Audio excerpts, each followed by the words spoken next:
Cette revue de la presse vous est offerte par le ministère camerounais des Transports. Chers conducteurs, l'excès de vitesse ou la vie, il faut choisir. L'inattention, l'imprudence, l'impatience ne vont pas avec le volant. Ceci est un message du ministère des Transports.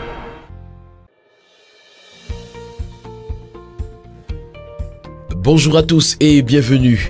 Quelques journaux seulement ont paru ce matin en kiosque au Cameroun. Commençons avec le quotidien Mutation qui parle des tueries à Ikondo-Titi et titre Petit calcul, gros appétit. L'information ce matin, vous l'aurez en page 9. Nous sommes le 8 mars 2022, c'est le jour de la célébration de la journée internationale de la femme. Et ce matin, le quotidien Mutation à sa petite une nous présente, s'agissant des enseignants, 8 visages de la misère. Le quotidien L'économie pour sa part ce matin s'intéresse plutôt à l'accès à l'électricité et nous présente comment le gouvernement compte réduire les délestages. Les actions à mener sont contenues dans un récent communiqué rendu public il y a quelques jours seulement par René Emmanuel Sadi, ministre de la Communication et par ailleurs porte-parole du gouvernement. L'information ce matin vous l'aurez en page 3. En petite une, le quotidien L'économie nous amène à Ebolova 2. Le Japon va financer la construction d'une unité de transformation de cacao. Événement Douala abrite les journées de la femme entrepreneur. Et puis évaluation, la cybercriminalité fait perdre plus de 12 milliards de francs CFA en 2021.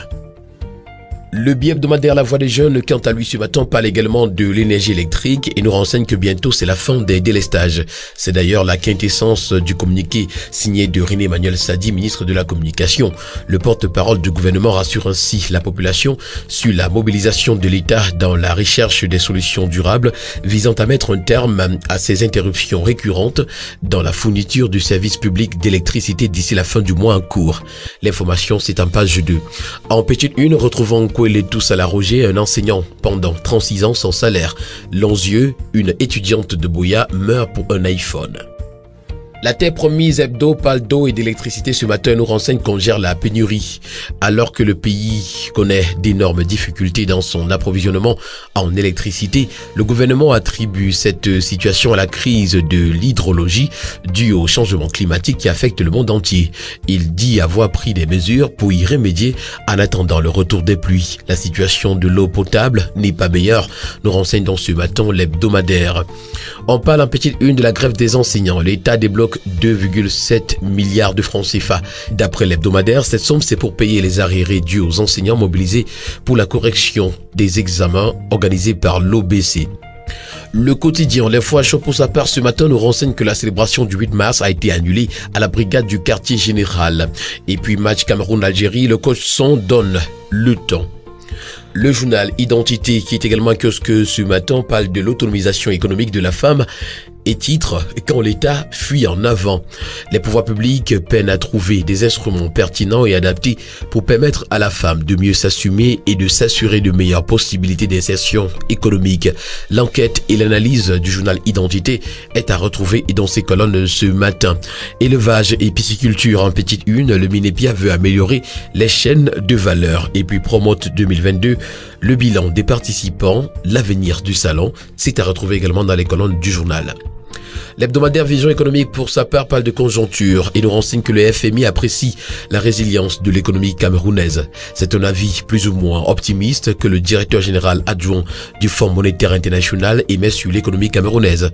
En effet, grâce aux efforts du gouvernement, l'économie camerounaise s'est montrée plus résiliente et se remet progressivement de la pandémie de coronavirus avec des risques globalement équilibrés.